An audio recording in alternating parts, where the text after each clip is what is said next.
સુરેન્દ્રનગરની પીજીવીસીએલની કચેરીએ ખેડૂતોએ હલ્લાબોલ કર્યો છે એવો એક આખો ઘટનાક્રમ સામે આવ્યો છે। આ વિષયને લઈને વાત કરવામાં આવે તો સુરેન્દ્રનગર પાટડી તાલુકાના ગ્રામ્ય વિસ્તારોમાં ખેડૂતોનો લો વોલ્ટેજ હાલાકીની સામે પીજીવીસીએલ કચેરીમાં હલ્લાબોલ જોવા મળ્યો હતો। અધિકારીઓની અવળચંડાઈને લીધે ખેડૂતોને લો વોલ્ટેજ આવતા હોવાનો આક્ષેપ મૂકવામાં આવ્યો છે। ખેડૂતોએ પીજીવીસીએલ કચેરીમાં હલ્લાબોલ કરતા પીજીવીસીએલના ઇજનેર અને જે બીજા અધિકારીઓ છે એ લોકો આમને સામને આવી ગયા હતા। પીજીવીસીએલના અધિકારીએ કોળા કાગળમાં સહી કરીને ઇજનેરને વોલ્ટ વધારવા માટે સૂચના પણ આપી છે, પણ ખેડૂતોને લો વોલ્ટેજથી ભારે હાલાકીના કારણે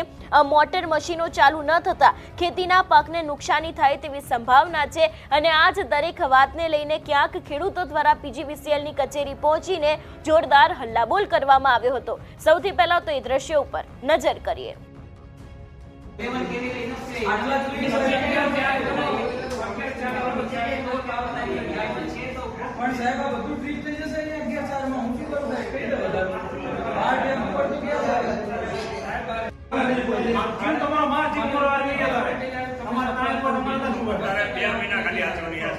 વચ્ચે બીજું કઈ આપતો નથી, મને જેટકો જે પાવર આવ્યો મને જે રીતે પાવર આવ્યો જેટકો વાળો તો કે પૂરા વોલ્ટેજ આવે આ જોયેલો ને પણ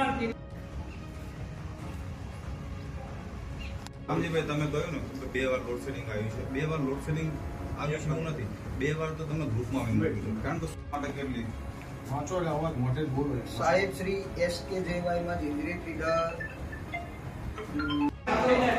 એક સેકન્ડમાં 66 થશે એટલે અહીંયા 11 તો બધે તો આ પ્રોબ્લેમ તો આવો જોઈએ આ જે જીટીમાં આવે તો પાછળ જીટીમાં કેટલા આવે અરે આ બાજુ આવતાનો નથી મીટર ચાલુ કરજો તમે સાઈડ થી આપણે પૂરો વોલ્ટેજ આવતો આની વાત આપણો સાઈડ પેલા અમે કુંડી તમે જેમ કહેજો હવે ચાલુ કરો તમે ચાલુ કરાવતા નહીં તમે કે ચાલુ છે પૂછી લઈ તો વોલ્ટેજ આવે તો ચાલુ કરી દે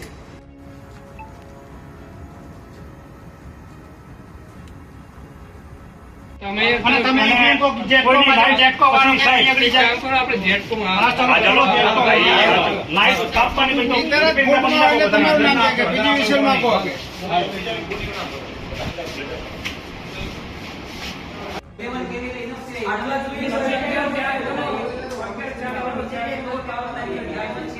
પણ સાહેબ આ બધું ટ્રીટ થઈ જશે અહીંયા 11 માં હું શું કરું સાહેબ કઈ દે વધારે આ ટાઈમ ઉપર તો ગયા સાહેબ તમારો માં જીવ કરવાની અમારા તાણ પર અમારા શું વધારે 2 મહિના ખાલી આચવાની આ છે વચ્ચે બીજું કઈ આપતો નથી, મને જેટકો જે પાવર આવ્યો મને જે રીતે પાવર આવ્યો જેટકો વાળો તો કે પૂરા વોલ્ટેજ આવે